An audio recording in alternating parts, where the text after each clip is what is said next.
बर, विकास विकास विकास आतापर्यंत सगळ्यांनी तुम्हाला विकास सांगितला. आम्ही सांगावं तुम्ही ऐकावं. एखाद्या लहान मुलाला आपण कविता शिकवतो आणि मग तो आपल्या ऐकून तो शिकतो, अशी गरज आहे का हो? तुम्ही पाहता भाजी मंडीत जाता, भाजी मंडी चांगलीच आहे, पूल जाया माहिती, रस्ता माहिती, ओपन स्पेस, लग्ने, साखरपुडा, वाढदिवस सगळं.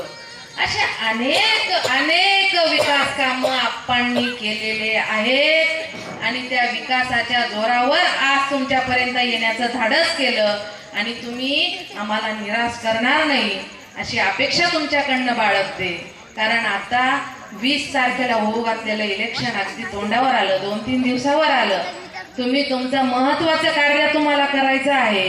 या विकासाला जर का आपल्याला आणखीन वाढवायचं असेल, आपणना सोडायचं नसेल, आपणकडनं आणखीन या शहराचा विकास आपल्याला बघायचा असेल तर मतदान रूपी दान तुम्ही आमच्या पदरात घालाल आणि आपणना परत या कामाची संधी द्याल अशी मी तुमच्याकडनं आज अपेक्षा बाळगते.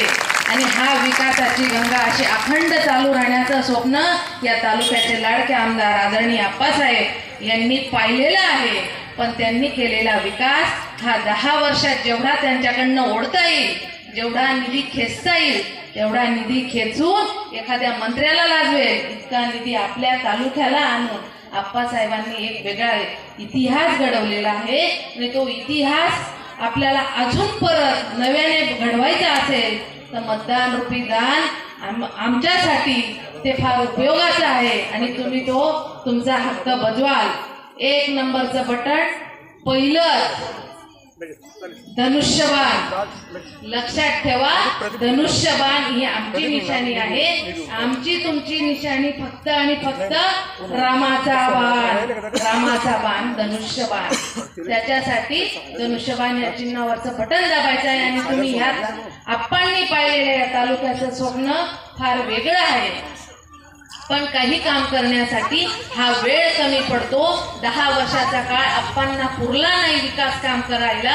राहिलेला विकास जो स्वप्न पाहिलं आहे ते स्वप्न पूर्ण करण्यासाठी आपणना परत आपल्याला एकदा संधी देऊन त्यांचं पाहिलेले हे विकासाचं स्वप्न आपल्याला पूर्ण करायचं आहे.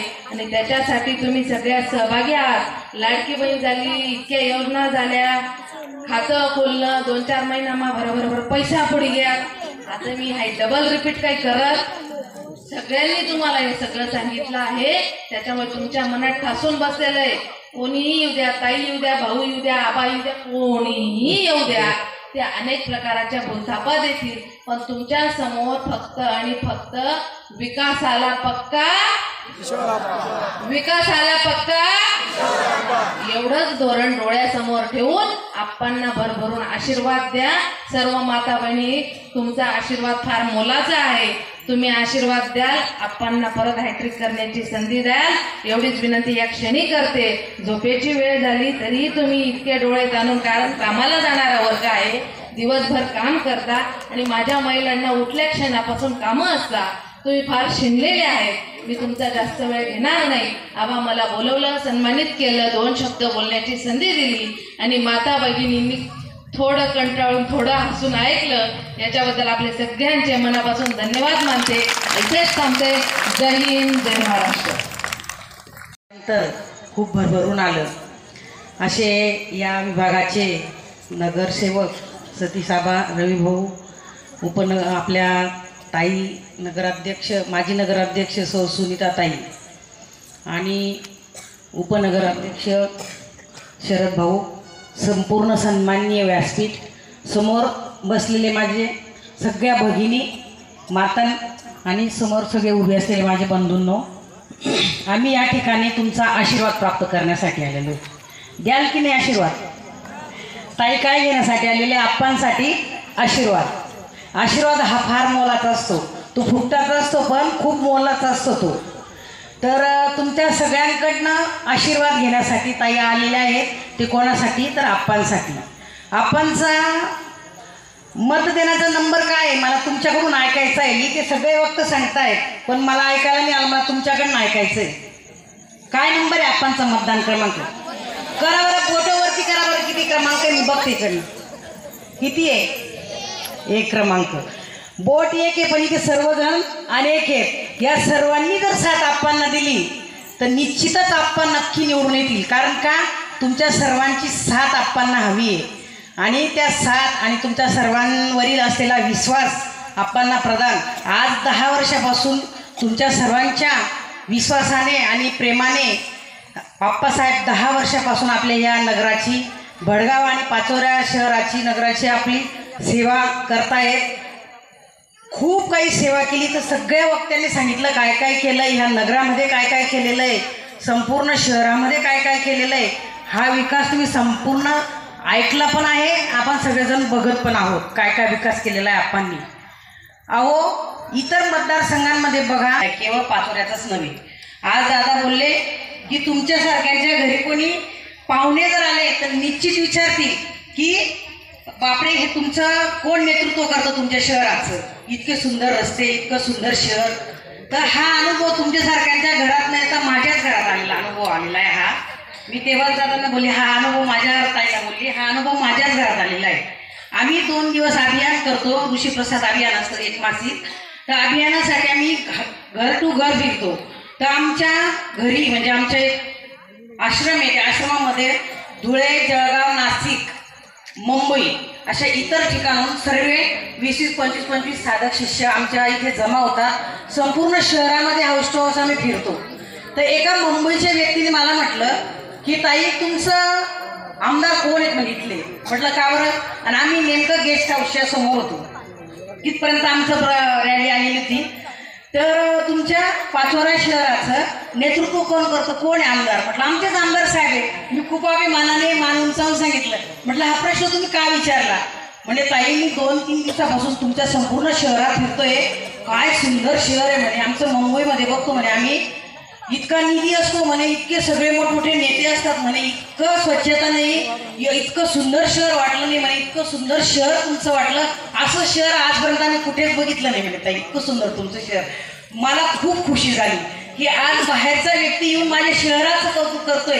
हे शहर कोणाचं आहे आपलं, आणि ते कशामुळे एवढं सुंदर झालं. तर तुमच्या आमच्या सगळ्यांची साथ आप्पांना झाली. गेले 10 वर्ष आप्पा काम करतायत आमदारकी म्हणून. तर पुन्हा जर संधी मिळाली आप्पांना, पुन्हा तिसऱ्यांदा आता आप्पा जर आमदार झाले तर मला सांगा आप्पांना पुन्हा कामं शिकावं लागणार आहेत का. पुन्हा जे नेते असतात वरिष्ठ त्यांची पुन्हा तोलतोल करावं लागणार आहे का की मला कामं मंजूर करून द्या. मी स्वतः 2 वर्ष सभापती होते. वरतून कामं मंजूर करून आणण्यासाठी काय काय प्रयत्न करावे लागतात, किती झटापटी करावं लागतात की नाही माझ्या गावासाठी, मला माझ्या विकासासाठी, माझ्या गटासाठी, माझ्या गणासाठी मला हे काम हवंय, मला हे काम सारखं याच्यामध्ये झगडा लागतं. जेव्हा विधानसभेमध्ये आपले आप्पासाहेब प्रश्न उपस्थित करतात आपल्यासाठी, शेतकऱ्यांसाठी की मला असा निधी हवा आहे, मला असा विकास करायचा आहे, त्यासाठी आप्पा सुद्धा लढतात. तिथं खूप मेहनत घ्यावी लागते. हे कामं असे आपोआप मंजूर नाही होत. मला स्वतःला अनुभव आलेला आहे की आपण तिथे झगडतो, भांडतो, मागणी करतो, सतत वारंवार पुरावा करतो, तेव्हा कुठे आपल्याला हे कामं मिळतात, तेव्हा कुठे आपल्या शहराचा विकास होतो. पण लोक उचलतात जीप आणि टाळायला लावतात. आता सगळीकडे चर्चा कशी आहे, आपण वेळच दिला नाही जनतेला, आपण जनतेच्या संपर्कातच राहिले नाही, आपण जनतेच्या संपर्कातच राहिले नाही, आपण भारीत भरायला लागून गेले. अरे जर आपण जनतेच्या एकेकाच्या संपर्कात राहिले असते तर आप्पा विकास कामासाठी मागणी करायला केव्हा गेले असते बरं. विकास काम करण्याची मागणी कुठे, जळगाव किंवा मालेगाव, भडगाव, पाचोऱ्याला नाही जावं लागत, मुंबईला असतं ते मंत्रालयामधून हे कामं उपलब्ध करून आणावं लागतात. त्यासाठी तिथे हजेरी द्यावी लागते. आणि मला सांगा मुंबईला जाण्याला 7 तास, येण्याला 7 तास, आणि तिथे मागणीसाठी किमान 2 तास थांबावं लागतं. हे दिले ते जॅकेट की ज्याला कोणाला पोहता येत असेल त्यांना ते जॅकेट आम्ही दिले की बाबांनो इथून पुढे असे कोणाची जीव जायला नको.